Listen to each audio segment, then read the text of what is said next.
बिस्मिल्लाहिर्रहमानिर्रहीम। नाज़रीन, programme current affair के साथ आपका मेज़बान सैयद आसिफ अली हमदानी हाज़िर खिदमत है। नाज़रीन, इस वक्त दो बड़ी अहम खबरें हैं। जो एक तो ये खबर है कि सुप्रीम कोर्ट ने 100 मोटो एक्शन लेकर जितने आला अफसरान के तबादले किए गए हैं, ख़ुसूसी तौर पर नैब से और उससे अपना FIA से, उन तमाम के तबादले रोक दिए गए हैं। और ये तासुर दिया है chief justice supreme court of Pakistan ने कि ख़दशा है कि ये तमाम रिकॉर्ड टेम्पर्ड किया जाएगा, यानी जो अफसरान के तबादले किए गए हैं उसके बाद रिकॉर्ड महफूज नहीं है और रिकॉर्ड भी सारा सील करवा दिए गए। और इसमें बड़े बड़े अहम केसेस हैं नैब के अंदर, FIA के अंदर, जो पॉलिटिकल पार्टीज़ के जो सरबराहान हैं उन पे हैं। और उसमें ये नैब की तरफ से सुप्रीम कोर्ट को अप्रोच की गई थी कि बड़ी स्पीड के साथ जो है वो प्रोसिक्यूटर्स और जितने भी आला अफसरान जो इस वक्त तफ्तीश में मसरूफ़ अमल हैं, वो उनके तबादले यकदम कर दिए गए हैं और तमाम रिकॉर्ड को जो है वो रद्दोबदल करने की कोशिश की जा रही है। और ये सुप्रीम कोर्ट ने आज खुद नोटिस में आज उसकी समाअत भी हुई और दो टोक अल्फाज में सुप्रीम कोर्ट ने ये जितने भी तबादले हैं, एक तो वो रोक दिए हैं और दूसरा रिकॉर्ड जो है वो उन्होंने सील कर दिया है। दूसरी ये खबर है जो इस वक्त इस्लामाबाद में गर्दिश कर रही है कि तमाम जो अफसर हैं वो वापस अपने अपने ओहदों पे वो चार्ज संभाल लेंगे अगले चंद रोज़ में सुप्रीम कोर्ट की हिदायत पे।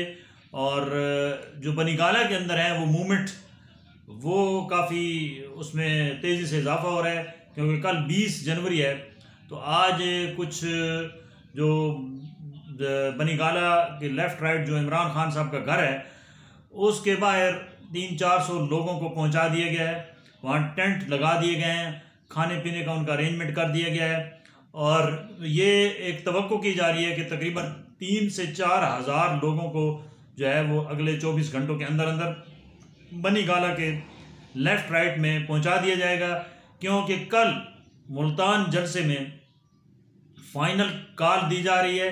साबिक वज़ीर आज़म इमरान खान कल मुल्तान में आखिरी अपना जलसा करने जा रहे हैं और उन्होंने दो टोक अल्फाज में कहा है कि कल मैं इस्लामाबाद की कॉल दूंगा तो सब लोग इस्लामाबाद पहुँचें। इधर ये हमारे ज़राए कह रहे हैं कि इस लॉन्ग मार्च को रोकने के लिए हुकूमत भी पूरी तरह मुतहर्रिक है और इदारे भी पूरी तरह मुतहर्रिक हैं। और ये आम अब ये इतलात हैं कि शायद कल ऐलान होने के बाद साबिक वज़ीर आज़म इमरान खान को नज़रबंद कर दिया जाएगा या उन्हें हाउस अरेस्ट कर दिया जाएगा, क्योंकि आज भी कुछ मूवमेंट्स उनके घर के करबो नवा में कुछ सिक्योरिटी फोर्सेस की जो है वो जारी व सारी हैं और तमाम जायज़ा लिया जा रहा है कि किस तरीके से इन तमाम चीज़ों को जो है वो कंट्रोल किया जाए। नाज़रीन, पाकिस्तान में ये एक बड़ा अलमिया रहा है कि जब भी जमहूरियत आती है तो इस किस्म के वाक़यात जो है वो तेज़ी से रूनुमा होते हैं। अपोजिशन जमातें बजाय अपोजिशन असम्बली के अंदर करने के वो असम्बली से बाहर को तरजीह देते हैं, जिसकी वजह से हमारी असम्बलियों की जो वक़्त है वो ना होने के बराबर है। और अब तो हालात इस कदर ख़राब हो चुके हैं, जो पार्लिमान है उसके अंदर के पार्लिमान एक वाहिद फोरम था जिसके अंदर अवामी इस्लाहात, अवाम की खुशहाली और अवाम की जान माल के तहफ़्फ़ुज़ के लिए कानून साजी और दीगर जो है वो उमूर निपटाए जाते थे। लेकिन सद अफसोस कि अब ये पार्लिमान सिर्फ रबड़ स्टैंप है, यहाँ पे सिर्फ TADA वसूल किए जा रहे हैं। कोई भी गवर्नमेंट हो उसमें ना लेजिस्लेशन होने पा रही होती है और अपोजिशन का काम सिर्फ शोर वावेला मचाना है, कोई भी अपोजिशन में हो। और जब वो इक़्तिदार में आता है तो वो उसकी जो वो बुलंदबांग दावे कर रहा होता है कि मैं इक़्तिदार में होता तो ये ऐसे हो जाता, ऐसे हो जाता, ऐसे हो जाता। ऐसा कुछ भी नहीं हो रहा है। वो भी आता है तो वो ही रोना रोता है जो हुकूमत पहले रो रही होती है कि जी ख़जाना खाली है, अशिया खुर्दोनोश की अशिया हमारे कंट्रोल से बाहर हैं, डॉलर की उड़ान जो है वो भी हमारे कंट्रोल से बाहर है, IMF की शराइत जो है वो भी हमारे कंट्रोल से बाहर हैं। तो वो जितना मलबा होता है वो जो भी हुकूमत सिटिंग गवर्नमेंट होती है वो सबका हुकूमत पे डाल के अपने जो है वो कारकर्दगी के ऊपर वो एक पर्दा डालने की कोशिश करती है। नाज़रीन, ये कब तक चलेगा इस तरीके से? अवाम के अंदर अब शऊर बेदार हो चुका है। अब अवाम अच्छे और बुरे की तमीज़ अवाम के अंदर आना शुरू हो गई है और अवाम अब ये बिल्कुल बखूबी जानते हैं कि ये सियासतदान जब वोट लेने आते हैं या अपने हलकों में जाके जब उनसे अपने हक में वो जलसे जुलूस करवाते हैं तो वो उनसे कौन कौन से वादे करते हैं, और जब वो असम्बलियों के अंदर पहुंचते हैं और वजारतें लेते हैं तो फिर उनके साथ 5 साल तक क्या सलूक किया जाता है, उनके हकूक़ किस तरीके से पामाल किए जाते हैं, उनके साथ कौन कौन से बड़े बड़े मजाक किए जाते हैं, सब्ज़ बाग दिखाए जाते हैं, जबकि वो मुकम्मल तौर पे डिलीवर करने में नाकाम होते हैं। तो अवाम इस मौजूदा जो ये लंगड़ी लूली जमहूरियत है इससे बुरी तरह ना सिर्फ मुतासिर हो रहे हैं बल्कि वो तंग आ चुके हैं। वो ये समझते हैं, अवाम का एक तासुर यह है कि ये जितना भी हमारी ये इतनी बड़ी बड़ी असम्बलियाँ बनाई जाती हैं, इसके अंदर इन लाखों रुपए के पर डे के इजलासों के टीए लेते हैं और इन इजलासों के अंदर सिवाय मार कुटाई एक दूसरे की बुरा भला कहने के कोई पब्लिक के लिए काम नहीं किया जाता, वो चाहे कौमी असम्बली हो या सेनेट हो। तो पब्लिक को अब इस बात से कोई सरोकार नहीं है कि असम्बलियों के अंदर लोग जो जा रहे हैं वो क्या उनके लिए कुछ करेंगे, क्योंकि लोगों को अब उनकी उम्मीदें बिल्कुल मायूसी में तब्दील हो चुकी हैं कि ये जो हमारे मेम्बरान असम्बली हैं ये असम्बलियों में सिर्फ अपने पैसे बनाने के लिए या अपने माली या अपने ज़ाती मफादात का फ़ायदा उठाने के लिए जाते हैं, पब्लिक के लिए ये कुछ नहीं कर पाते। और ये जब वहाँ से निकलते हैं तो ये एक ही रोनर होते हैं कि हमारे साथ जुल्म हो गया, हमारे साथ ज़्यादती हो गई है। अवाम अब ये कोई बात सुनने को तैयार नहीं है। अवाम का इस वक्त पारा बड़ा हाई है। अवाम को सब पता है कि किस तरीके से इस मुल्क के साथ इस खिलवाड़ किया माजी में भी जाता रहा है और अब भी हो रहा है, ये अवाम को अच्छे तरीके से मालूम है। और अब अवाम इस बात पे बिल्कुल मुतफिक हैं कि कोई इस मुल्क का निज़ाम जो है, ये जो पार्लिमानी निज़ाम है, ये बुरी तरह फेल है। तो ये जो कुव्वतें स्टेक होल्डर्स हैं इनको चाहिए कि इस निज़ाम पे नज़रसानी करें और एक ही दफ़ा कोई सदारती निज़ाम लाया जाए ताकि लोगों को रिलीफ मिले, इतनी बड़ी वज़ीरों और मुशीरों की फ़ौजें न पालनी पड़ें, छोटी छोटी जमातों की ब्लैकमेलिंग से जो है वो निजात मिले, और ये जो हर 2-3 साल बाद जो तब्दीली का कीड़ा निकलता है ये कीड़ा ना निकले। अवाम अब इन चीज़ों से तंग आ चुके हैं क्योंकि कोई ना हमारी पायदार मुआशी पॉलिसी है, ना कोई हमारी समाजी पॉलिसी है जिससे अवाम को रिलीफ मिल सके। क्योंकि कोई भी गवर्नमेंट आती है वो पॉलिसी बनाती है तो वो मुद्दत पूरे होने से पहले वो रुखसत हो जाती है, दूसरी हुकूमत आती है तो वो अपनी पॉलिसी फिर ठोसने की कोशिश करती है, तो वो उसकी पॉलिसी बनाने तक इम्प्लीमेंटेशन से पहले पहले वो भी रुखसत हो जाती है। इस वक्त भी सूरत हाल यही है। आज शायद वज़ीर आज़म कौम से खिताब भी करें।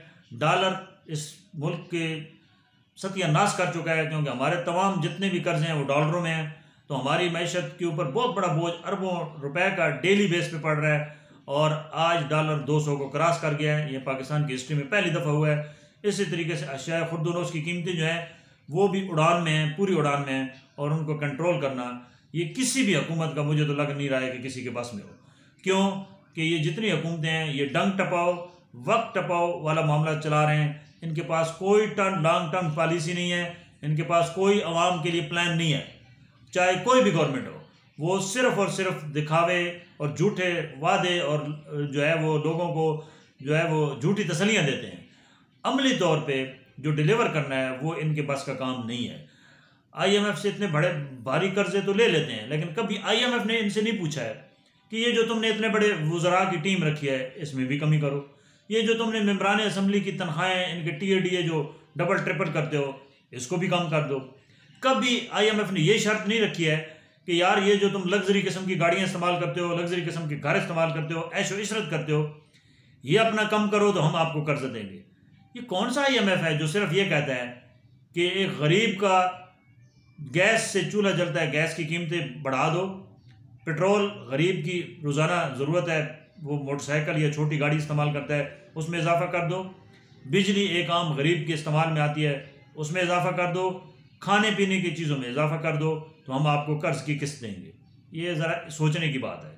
आवाम भी ये सोचे कि ये IMF से जो ये बड़े बड़े मगरमच्छ कर्जे लेते हैं ये किसके लिए लेते हैं? आवाम के लिए तो ये नहीं लेते, क्योंकि आवाम के लिए लेते तो ये कब का आवाम की खुशहाली हो चुकी होती है। आवाम दिन ब दिन बदहाल होती जा रही है, और कर्ज़ों का बोझ जो है वो दिन ब दिन ऊपर आता है। ये तो बिल्कुल कुरान पाक में वाज़ेह है कि जो भी निज़ाम मुमलिकत या कोई घर जिसमें सूदी निज़ाम होगा, उस घर का बेड़ा गर्क होगा और वो डायरेक्ट अल्लाह से जंग है। सूद लेने वाला और देने वाला वो डायरेक्ट अल्लाह से जंग कर रहा है। क्या हम अल्लाह से जंग नहीं कर रहे हैं? बिल्कुल हमारी हुकूमतें अल्लाह से जंग कर रही हैं। ये अल्लाह के अजाब को दावत दे रही है। ये अजाब है, ये अजाब इलाही है। ये समझ लें कि अजाब इलाही है। किसी की हर एक की सोच पे पर्दा पड़ जाता है और वो कुछ डिलीवर नहीं कर पाता और वो रोता धोता हुकूमत में आता है और रोता धोता हुकूमत से जाता है। तो नाज़रीन, ये अब सोचने की बात यह है कि क्या IMF के कर्ज़े ये सारी उम्र ये लेते रहेंगे और इसका बोझ जो है वो आवाम बर्दाश्त करती रहेगी? ये एक लामुतनाही सिलसिला है।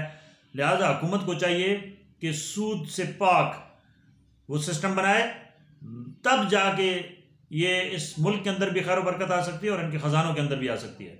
इनके जितने ख़जाने हैं ये सूद से भरे हुए ख़जाने हैं और ये इनके ऊपर अल्लाह का अज़ाब है। ये कभी भी ख़जाने जो हैं वो नहीं भरेंगे और इसी तरीके से ये लोग कशकोल उठा के घूमते रहेंगे और दुनिया से मांग मांग मांग मांग के आखिर वक्त आएगा कि इनको कोई देने वाला भी नहीं होगा, क्योंकि सबसे बड़ी ज़ात अल्लाह की देने वाली है, जिसके ऊपर इन हमारे हुक्मरानों को, नाअक्बत अंदेश हुक्मरानों को कभी भी अपने अल्लाह पे एतमाद नहीं रहा है।